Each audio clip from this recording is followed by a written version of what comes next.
या जन्माष्टमीला मथुराचे पेढे ही रेसिपी मी घेऊन आली आहे। या जन्माष्टमीला आपण नैवेद्य म्हणून हे मथुराचे पेढे तुम्ही नक्कीच करून पहा। मथुराचे पेढे चविष्ट तर लागतातच आणि तशीच चव येणारी मी ही रेसिपी घेऊन आली आहे।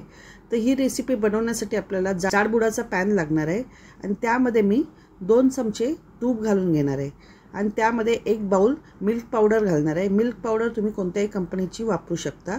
बघा याप्रमाणे मिल्क पावडर घालून आपण त्या तुपामध्ये परतून घेणार आहोत।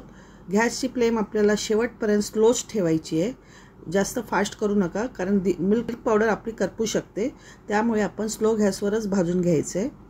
बघा आता 4-5 मिनिटातच मिल्क पावडरचा कलर चेंज होत आला आहे। याप्रमाणे आपण त्याला व्यवस्थित परतून घ्यायचं आहे। 10-12 मिनिटातच आपला कलर बदामी होईल। याप्रमाणे आपण सारखं त्याला हलवतच परतून घ्यायचं आहे।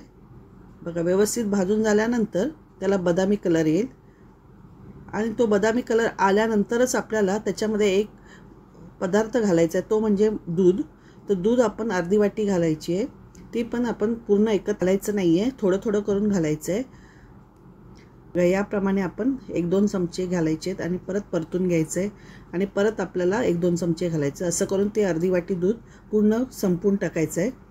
बघा याप्रमाणे आपण अर्धी वाटी दूध वापरून घेतलं आहे आणि त्याला एकसर गोळा येईपर्यंत आपल्याला परतून घ्यायचं आहे। या प्रोसिजरला दूध घातल्यापासून या प्रोसिजरला 4-5 मिनिटं लागतील। याप्रमाणे आपलं मिश्रण घट्ट होत चाललं आहे आणि त्याच्या गुठळ्या आपण मोडत जायचे आहेत।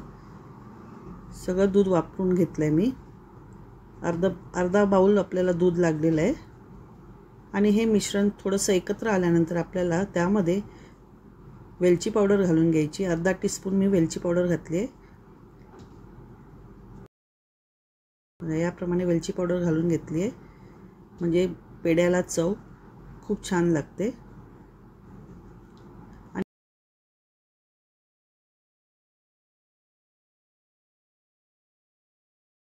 मिश्रणाचा गोळा तयार झाल्यानंतर गॅसची फ्लेम आपल्याला बंद करून घ्यायची आहे आणि थोडंसं थंड झाल्यानंतर म्हणजे 5-10 मिनिटातच आपल्याला पिठी साखर घालून घ्यायची आहे।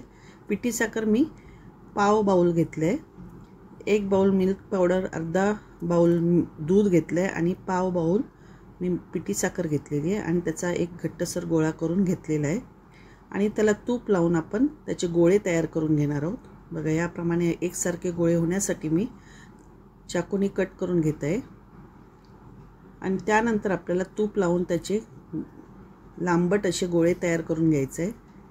बघा याप्रमाणे आपले गोळे तयार झालेले आणि मी जसे गोळे तयार करते तसे तुम्ही गोळे तयार करून घ्या। तूप लावा आणि गोळे तयार करून घ्या, लांबट आणि थोडंसं दाबून घ्या। बघा याप्रमाणे आपला पेढा तयार झालेला आहे। या मथुराची पेढ्याची चव त्याचप्रमाणे लागते आणि त्यामध्ये आपण बुरा साखर भेटते बाजारात किंवा तुम्ही साखर थोडीशी रवाळ अशी मिक्सरला लावून घ्या आणि त्यामध्ये ते पेढे बुडवून घ्या। तूप लावल्यामुळे ते साखर त्याला बसून राहते। बघा याप्रमाणे आपण त्याला घोळवून घ्यायचं आहे साखरेमध्ये। याप्रमाणे आपले मथुराचे पेढे तयार झालेले आहे, तुम्ही नक्कीच करून पहा।